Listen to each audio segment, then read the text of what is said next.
শুরুতেই চট্টগ্রামে বিস্ফোরণের খবর। জাহাজ কাটার সময় ট্যাঙ্কার থেকে ছড়ায় বিষাক্ত গ্যাস।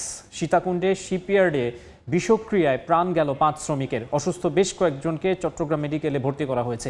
এই মুহূর্তে সীতাকুণ্ডে আছেন সহকর্মী পার্থপ্রতিম বিশ্বাস। সরাসরি যাচ্ছি তার কাছে।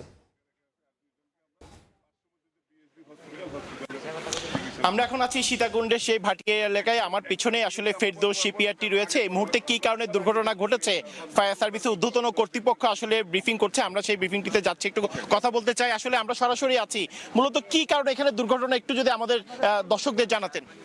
এখানে আপনারা এটা এলএনজি বেস একটা অয়েল ট্যাঙ্কার। এটা পুরাতন, দীর্ঘদিনের পুরাতন। এটা এখানে যে শিপ ব্রেক আছে এটা কেটে নিয়ে টুকরো টুকরো করে সাধারণত এটাকে বিক্রি করা হয়। আজকে শুক্রবার ওই অয়েল বেস যে ট্যাঙ্কারটা আছে এটা কাটার কাজ চলতেছিল এখানে।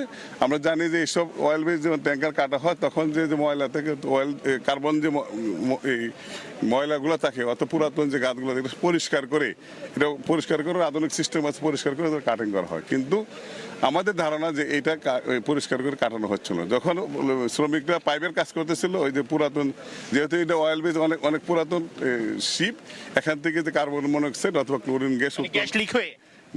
গ্যাসের আক্রান্ত হয়ে এই ধরনের দুর্ঘটনা ঘটছে। কয়জন মারা গেছে আপনারা কি জানেন? আমরা 3 জনকে এখন মৃত অবস্থা পেয়েছি এবং 2 জনকে আমরা আহত 2 জন যে আছে পাশে যে বিএসবি হসপিটাল আছে, বিএসবি হসপিটাল আমরা স্থানান্তর করছি। আমরা আসার আগে কতজন মারা গেছে এই তথ্য আমাদের কাছে নেই। মালিক পক্ষের গাফিলতি আছে মনে হচ্ছে কি? আমাদের কাছে এখন মালিক পক্ষকে আমরা এখন খুঁজে পাচ্ছি না। গাফিলতি আছে কি না মনে হচ্ছে? গাফিলতি তো কাটার জন্য যে সঠিক নিয়ম কানুন ফলো করলে এই ধরনের দুর্ঘটনা ঘটতো না। ধন্যবাদ। আপনারা দেখছিলেন, আমরা ফায়ার সার্ভিসের সাথে কথা বলছিলাম। তিনি আমাদেরকে জানিয়েছেন সঠিক নিয়ম কানুন মেনে যদি এখানে কাটার কাজ চলতো তাহলে এই ধরনের ভয়াবহ যে দুর্ঘটনা সেটি হতো না। আপনারা আমাদের ক্যামেরায় দেখতে পাচ্ছেন আসলে এলএনজি বাহী এই জাহাজটি কিন্তু আসলে কাটছিল। আপনারা দেখতে পাচ্ছেন এখানের ভিতরেই মূলত ঘটনাটি ঘটেছে। কোনো একটি পাইপ কাটার সময় কিন্তু শ্রমিকরা কাজ করছিল। আজকে শুক্রবার, বন্ধের দিন, কেন কাজ করছিল প্রথমে সেটি যেমন একটি প্রশ্নের বিষয়, তেমনি এখানে পর্যাপ্ত নিরাপত্তা ব্যবস্থা ছিল কিনা সেটিও আরেকটি প্রশ্নের বিষয়। এবং যেহেতু এখানে বিভিন্ন বিষাক্ত দাহ্য পদার্থ থাকে, সেগুলো পুরোপুরি পরিষ্কার না করে এই কাটার কাজ চলছিল, সেই কারণে এই ভয়াবহ দুর্ঘটনা ঘটেছে এমনটি আমাদেরকে জানিয়েছে ফায়ার সার্ভিস। আমরা স্থানীয় মানুষজনের সাথে কথা বলতে চাই। আপনারা তো শুরুতে এখানে এসেছিলেন, আপনাদের কি মনে হয় কি কারণে এখানে দুর্ঘটনা ঘটেছে? কত শ্রমিক এখানে কাজ করতে পারে আজকে? আপনাকে ধন্যবাদ। এখানে আজকে অফ ডে, সবাই জানে আজকে জুম্মার দিন, শুক্রবার, এখানে কাজ চলার কথা না। এটা ওভারটাইম করছে আজকে।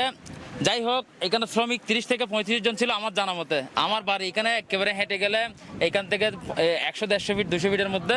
এরপর এখানে মৌলভীপাড়া, জেলেপাড়া স্থানীয় লোকজন এখানে কাজ করছে। আমরা সকালে শুনতে পেয়ে আমরা দৌড়ে আসছি ঘটনাস্থলে।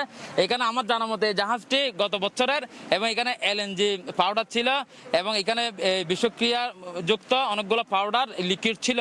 কিন্তু আমরা জানি এগুলো খালাস করে ফেলেছে, কিন্তু এখনো স্টিল না এগুলো আছে, আমরা জানতাম না।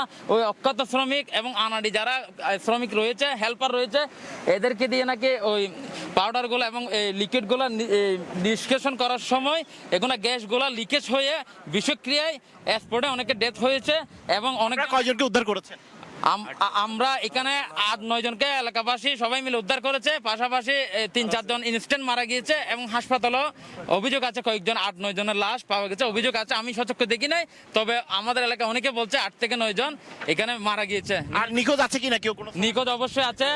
এখানে কিছুক্ষণ আগে আপনারা আসার আগে এখানে হই হুল্লোড় পড়েছে, বিভিন্ন স্টাফদের এদেরকে চার্জ করা হচ্ছে, লুকাই ফেলছে, বিভিন্ন রকম খোঁজাখুঁজি হচ্ছে। এরপরে জোয়ার এসে গেছে, জোয়ার যেহেতু আসন্ন, এখন লাশ খুঁজে যদি থেকে থাকে খুঁজে পাওয়া মুশকিল, আহত থেকে থাকলেও খুঁজে পাওয়া মুশকিল। যদি জাহাজটি দেখাতে চাই, আপনারা দেখতে পাচ্ছেন আমার পেছনে যে জাহাজটি দেখা যাচ্ছে, এটি গত বছর আনা হয়েছিল এই ফেরদৌস শিপইয়ার্ডে, এমনটি আমরা জানতে পেরেছি। এবং আনার পরে এখানে আসলে নানা ধরনের প্রক্রিয়া রয়েছে। জাহাজ কাটার আগে এখানে যে বিষাক্ত দাহ্য পদার্থ বা বিষাক্ত বিভিন্ন ধরনের যে পাউডার থাকে, কেমিক্যাল থাকে, সেগুলো আসলে নিষ্কাশন করেই কাটার বিষয়টি নিশ্চিত করতে হয়। যেহেতু চট্টগ্রামের এই যে সীতাকুণ্ড এলাকায় প্রচুর শিপইয়ার্ড রয়েছে, যেখানে প্রচুর শ্রমিক কাজ করেন এবং নিরাপত্তা ব্যবস্থা নিশ্চিত করেই কিন্তু এখানে কাটার কাজটি করতে হয়। কিন্তু আসলে আমরা এখানে আসার পর যে বিষয়টি দেখেছি বা শুনেছি, এখানে যারা আত্মীয় স্বজন রয়েছে। সীতাকুণ্ডের শিপইয়ার্ডে বিষক্রিয়ায় বেশ কয়েকজন শ্রমিকের মৃত্যু হয়েছে। ঘটনাস্থল থেকে যুক্ত হয়ে সেই ঘটনার সবশেষ খবর জানাচ্ছিলেন পার্থপ্রতিম বিশ্বাস।